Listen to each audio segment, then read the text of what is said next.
Good morning everyone, SigmaOni here and welcome to this video. Today I wanted to talk about Japanese School Life, a visual novel produced by Code JP and published by Sekai Project on Steam in 2016.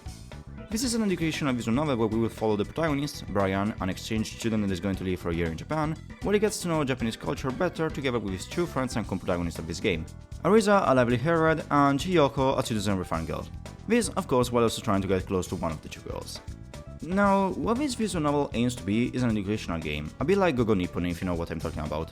It technically has also a dating sim aspect, as there are some choices that are going to give us a different ending, but in the end it is an educational product. So, knowing this, does this visual novel succeed in doing what it wanted? Yes or no?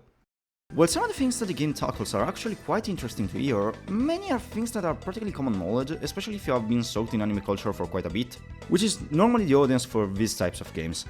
Now, I have to remember you that this game got out in 2016, but I think that even for back then, the same thought still applies. Because of this, many times you will find yourself reading things that maybe you already know, while the protagonist goes like, wait, what's this? Which, given that he is also an otaku, can be a strange thing. Still, a good thing this game does is having some keywords highlighted in a different color. If you open the log, you can click on these words and you will receive a quick text explanation about what they mean, which I think is honestly a great feature for an educational game. Although it is not always consistent, as there are some words that didn't receive such a treatment that could have instead used one. However, in general, the educational aspect of this game can be considered a mild success. I don't think it is the best thing available in the world, but it does its job in a somewhat satisfactory way. And I still have to understand why this game is called Japanese School Life. The majority of the notions explained are about Japanese culture in general and not specifically about school life in Japan, so is it called like this because the protagonists are student? Because the co-protagonists are Joshigakuse, as the game likes to remember us in its subtitle? We will never know. Apart from the educational aspect, this game hasn't done much to offer. While the dialogues are well written, the game as a visual novel is not that much enjoyable. This is also because of the pacing of the game. It goes really fast throughout the year, and the times there are dialogues, it is normally because they want to explain things and then to have a visual novel experience. From the synopsis I gave at the start, it is clear that the only thing happening are the various activities Brian, Arisa and Chiyoko are going to be doing, but in the end, they aren't that many, and whenever they interact, it is the majority of the times in the first place because the game wants to explain us something. So, in a few words, the interactions between the characters are left on the side in favor of the various explanations about Japanese culture, which makes this game more akin to a short book about Japanese culture with a little bit of humor in it, rather than a full-fledged visual novel. To make an example, the three of them go to a summer festival, and here the game focuses more on the various activities and traditions of the festival rather than on the character relationship. However, this doesn't mean that the game doesn't have moments where it tries to have these sorts of events, where characters have other interactions outside of the educational thing, such as when they go to the beach, but in the grand scheme of things, those are the events that are going to determine the final the player is going to get, and apart from that, they don't really serve anything else.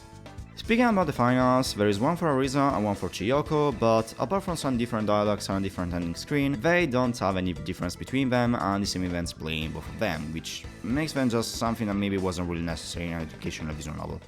Or, at least, not in this visual novel, as all of the activities are done by the group or by a predetermined character. The player has no possibility to actually choose with which character to do certain activities, so there really is no use for the dating sim aspect in this game. I think that if you cut it from the game, it won't really change something. Referring to an example I did before, Gogo Nippon, while being an educational visual novel, has a motive to have a sort of dating sim part, and that is because you can go off exploring certain locations only with one character, which, of course, gives you the possibility to be more close to a character rather than to another one, and this, in turn, makes it sense to have such a part. Not necessary, sure, but still, it has a motive to have it. Japanese School Life doesn't. Another thing that doesn't have this aspect are the characters. Brian is just an otaku that wants to go to Akihabara every day of its life, but that, at the same time, is really interested in Japanese culture and wants to learn as much as possible. Arisa is the normal-haired character, athletic, doesn't really like to study, likes to play around, and when she is embarrassed, she starts talking in Kansen dialect. Chiyoko is the normal Japanese ideal archetype, a bit reserved, gentle, studious, and a closet otaku to not spoil more. They are also clear from the start, and they do not change throughout the game, making them kind of stale characters that, while useful for an educational visual novel, do not work for the dating sim aspect of the game. Still, their interactions are enjoyable, not the best ones in the world, but they can still bring a chuckle or two and a little bit of enjoyment.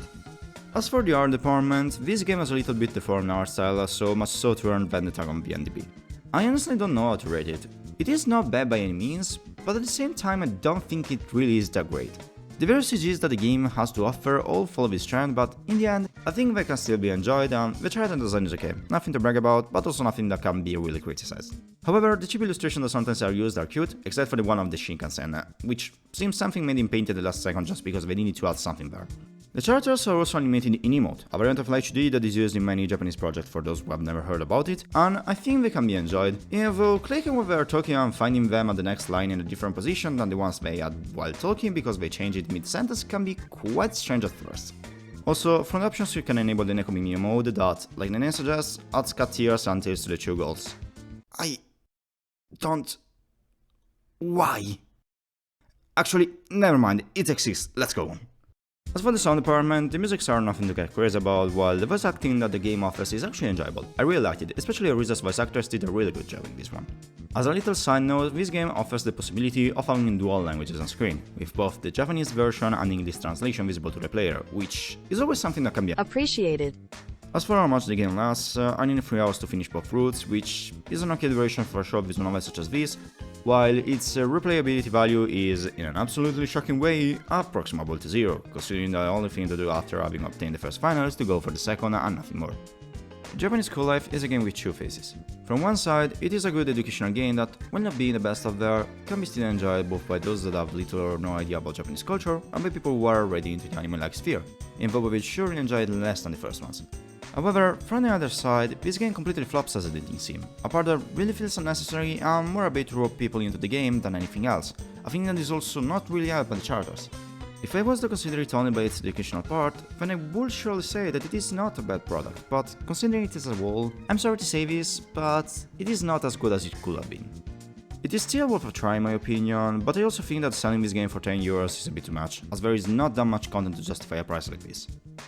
And this concludes the video. If you are a video, thank you very much for watching it. As always, you already know what to do. I think people have already told you that much already, and because of this I have nothing else to say, so this was all from SigmaOni, and I'll see you guys in my next video.